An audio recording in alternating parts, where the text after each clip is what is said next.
मम्मा मम्मा मुझे बचा ले। जुबान काट दूंगी अगर बोली तो। चुप चुप कर जाओ। जंगल में रात का समय था। रानू चिड़िया अपने बच्चों के साथ सुकून से अपने घर में बैठी हुई थी। मम्मा मुझे रात के समय आपके साथ यूं लेटकर बातें करना बहुत अच्छा लगता है। मम्मा जब आप छोटी थी तो आप भी अपनी मम्मा के साथ क्या ऐसे ही लेटा करती थी? बच्चों मुझे अच्छी तरह से याद है, मैं तो अपनी माँ के बिना खाना भी नहीं खाया करती थी। मेरी माँ मुझसे बहुत प्यार करती थी और फिर एक रात तेज बारिश में मेरी माँ मुझे छोड़कर चली गई। मैं बहुत रोई। मम्मा आपकी आंखों में आंसू हैं। हम जब भी कोई पुरानी बात करते हैं तो आप रोने लग जाती हैं। गुड़िया बेटी बस गुजरा हुआ समय याद आ जाता है। गुड्डू मेरे बेटे, मेरे बाद अपनी बहन का ख्याल रखना, कोई दुख ना देना मेरी बेटी को। मम्मा ये आप कैसी बातें कर रही हैं? हम हमेशा साथ रहेंगे। अगली सुबह हो जाती है और मामा चिड़िया अपने बच्चों के लिए भोजन लेने चली जाती है।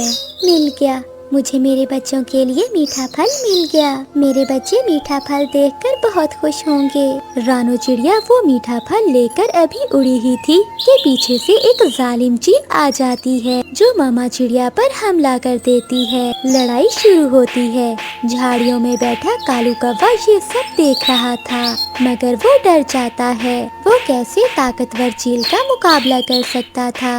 वो जालिम चील मामा चिड़िया को मारकर अपने पंजों में पकड़कर ले जाती है।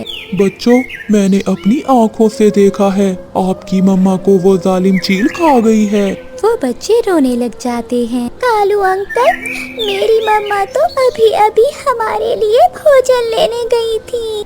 मम्मा आप हमें क्यों छोड़कर चली गई? बहुत जालिम है, बहुत जालिम है वो चील। वो मुझे खा लेती पर मेरी मम्मा को ना खाती। कालू कौवा वहाँ से चला जाता है और बच्चे सारी रात बैठे रोते रहते हैं। फिर दूसरे दिन गुड्डू अपनी बहन के लिए भोजन लेने जाता है। उस दिन के बाद गुड्डू ही अपनी बहन का ख्याल रखने लगता है। गुड्डू अपनी बहन के लिए दाना लाता, अपनी बहन के लिए मीठा फल लाता और फिर शाम को दोनों बहन भाई नदी पर सैर करने एक साथ जाते। वक्त के साथ साथ बच्चे बड़े होते गए और फिर एक दिन गुड्डू शादी कर लेता है। ये कौन है गुड्डू? भूल गई आप? मैंने आपको बताया था, ये मेरी छोटी बहन है। भाभी मैं आपके लिए मीठे फल लाया करूँगी और आपके लिए दाना भी लाया करूँगी। नहीं नहीं, ये सब मेरा पति कर लेगा।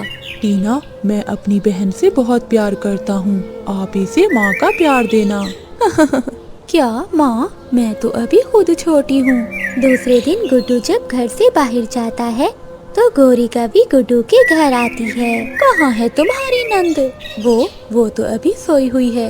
शुरू से ही उसे जूती के नोक पे रखना, वरना ये तुम्हारा कुछ नहीं बनने देगी। कुकू जो भी लाएगा इसी का होगा। मेरी माँ ने मुझे ये सब सिखा कर भेजा है, फिर तो तुम्हारी माँ भी मेरी तरह ही होगी। फिर गौरी कभी वहाँ से चली जाती है। अब उठ भी जाओ महारानी, 12 बजने को हैं। भाभी खाना कहाँ है? कौन सा खाना? जल्दी से घर की सफाई कर लो और बर्तन धो और फिर खाना बनाओ। मैं थोड़ी देर गौरी कवि के घर टीवी देखने जा रही हूँ। मगर भाभी मुझे तो अभी ये सारे काम नहीं आते। माँ के बाद ये सब काम भाई ही करते थे। अगर करोगी तो सीख जाओगी। गुड्डू की पत्नी ऐसा कहते हुए गौरी कवि के घर टीवी देखने चली जाती है। फिर गुड़िया घर के सारे काम करती है, वो सफाई करती है और खाना भी बनाती है। टीना मेरी सहेली अब चली जाओ, गुड्डू आने ही वाला होगा। उसके आने से पहले पहले सारे काम संभाल लो। हाँ गौरी सहेली, मैं जाकर देखती हूँ क्या किया है उसकी लाडली बहन ने। ये गिलास कैसे टूट हो गई हो? सारे काम अच्छे से किया करो, और अगर तुमने अपने भाई को कुछ बताया तो जान से मार दूंगी मैं तुम्हें। गुड़िया गुड़िया कहाँ हो तुम? चलो चलो अब वहाँ जाकर बैठ जाओ। गुड़िया को बिठाकर गुड़िया की भाभी खुद काम करने लग जाती है। गुड़िया बहन मैं तुम्हारे लिए मिठाई लाया हूँ। लाए पति जी, ये मिठाई मुझे दें, मैं रख देती हूँ। ये मिठाई हम कल खाएंगे। गुड़िया ने अभी अभी मिठाई खाई है। गुड़िया बहुत डर गई थी, उसकी भाभी ने उसे बहुत डराया था, इसलिए वो खामोश रहती है। दिन गुजरते गए, गुड़िया की भाभी का उस पे अत्याचार बढ़ता गया। मेरी सहेली आई है मुझसे मिलने, जल्दी से जाओ और चाय बना कर लाओ। फिर गुड़िया रसोई में जाती है। ये कौन है सहेली? ये तो मेरी मुफ्त की नौकरानी है। इस बात पर वो दोनों हंसने लग जाती हैं। गुड़िया भी चाय लेकर आ जाती है। गुड़िया की भाभी वो चाय उठाकर गुड़िया पर फेंक देती है। मम्मा मम्मा मुझे बचा ले। जुबान काट दूंगी अगर बोली तो। चुप कर जाओ। गुड़िया सहम कर खड़ी हो जाती है। ऐसी चाय बनाकर खुद ही पी लिया करो, बेशरम, न जायका है न स्वाद। मैंने सोचा है कि अब हम गुड़िया की शादी कर दें। नहीं पति जी, अभी तो गुड़िया छोटी है, जब बड़ी होगी तो तब करेंगे उसकी शादी। अगर इसकी शादी हो गई तो मुझे मुफ्त में नौकरानी कहाँ से मिलेगी? ठीक है टीना, मुझे पूरा विश्वास है आप गुड़िया का अच्छा ही सोचोगी। अगले दिन हरियाली तोती गुड़िया के घर आती है। वो दरवाजे के पास ही थी। तुम सारी जिंदगी मेरी नौकरानी ही बनकर रहोगी। अगर तुम्हारे भाई ने तुमसे शादी की बात की तो ना कर देना। जी भाभी। चल भाग, जाकर चाय के बर्तन धो। तो ये है असल हकीकत। गुड़िया की भाभी का व्यवहार इसके साथ अच्छा नहीं है। हरियाली तोती वहाँ से चली जाती है। गुड्डू बेटा, ये सब मैंने अपनी आँखों से देखा। तुम्हारी पत्नी गुड़िया को नौकरों से भी बुरा समझती है। मगर गुड़िया ने मुझसे क्यों छुपाया? वो डरी हुई है। वो तुम्हें कुछ भी बताने से डरती है। दूसरे दिन गुड्डू घर से जाने का बोलकर घर के पास ही बैठ जाता है। थोड़ी ही देर बाद गौरिका भी उनके घर आती है। गुड़िया, जल्दी आओ, जल्दी आकर मेरे पाँव दबाओ, बहुत दर्द हो रहा है। मैंने तो साफ साफ बोल दिया है इसके भाई को कि अभी इसकी शादी नहीं करनी। हाँ सहेली, मुफ्त की नौकरानी कौन जाने देगा। फिर वो दोनों सहेलियाँ हंसने लगती हैं। गुड्डू ये सब सुन लेता है। अभी गुड़िया का भाई जिंदा है। मुझे नहीं पता था कि मैं एक पत्नी नहीं बल्कि आराम कर रही थी। लूसी, तुम तो मुझे बहुत कमजोर लग रही हो और तुम्हारा पति न जाने पक्षियों से क्या क्या कहता फिर रहा है। क्या कहता है मेरा पति पक्षियों से? लूसी, छोड़ो इन बातों को। क्या अब तुम्हारा दिल दुखाना? गोरी मेरी सहेली, बताओ तो क्या कहता है मेरा पति? अगर तुम इतना जिद कर रही हो तो बता ही देती हूँ। कल मैं आम के ऊपर वाले तने पर बैठी थी तो नीचे वाले तने पर तुम्हारा पति कबूतर और वो मोटी चोंच वाला चुगलखोर तोता आकर बैठ गए और वो दोनों चुगलियाँ करने लगे। तोता अपनी हरियाली की और कबूतर आपकी चुगलियाँ कर रहा था। कबूतर कह रहा था कि तुम उसके हिस्से का भोजन खा लेती हो और वो बेचारा भूखा ही रहता है और तुम खा खा कर मोटी भैंस बनती जा रही हो और वो तुमसे डरता भी है और तुमने उसका जीना हराम कर रखा है। लूसी मेरी सहेली, अब मैं तुम्हें इतना ही बताऊंगी। मैं नहीं चाहती कि तुम्हारा दिल टूटे। अब मैं चलती हूँ और मुझे अपने बच्चों के लिए भोजन भी तैयार करना है।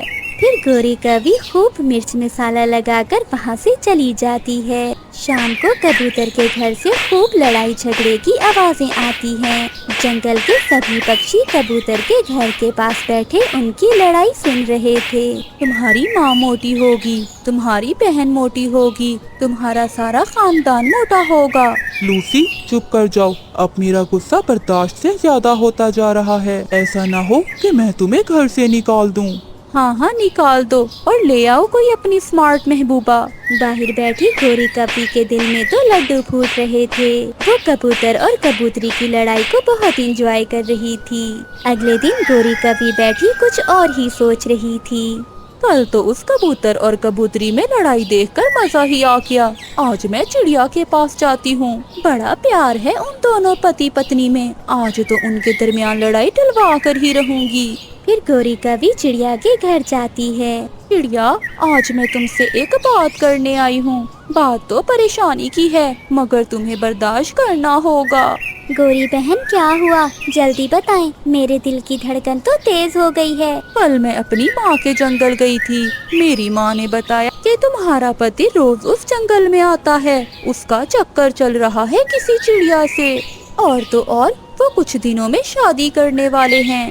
गौरी, तुम झूठ बोल रही हो। मेरे पति ऐसे नहीं हैं। कभी कभी जो नजर आता है वैसा होता नहीं है।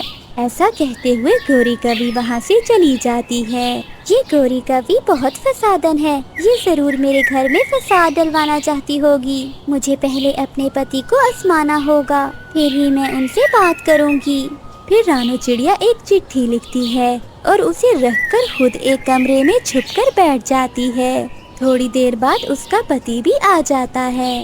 रानो, रानो, कहाँ हो आप? न जाने रानो कहाँ चली गई है। अरे ये चिट्ठी कैसी है? फिर रानू का पति वो चिट्ठी पढ़ता है। देखिए जी, मैं आपसे बहुत तंग आ गई हूँ। अब मेरा आपके साथ दम घुटता है। अब मैं मजीद के साथ शेयर करना मत भूलिएगा।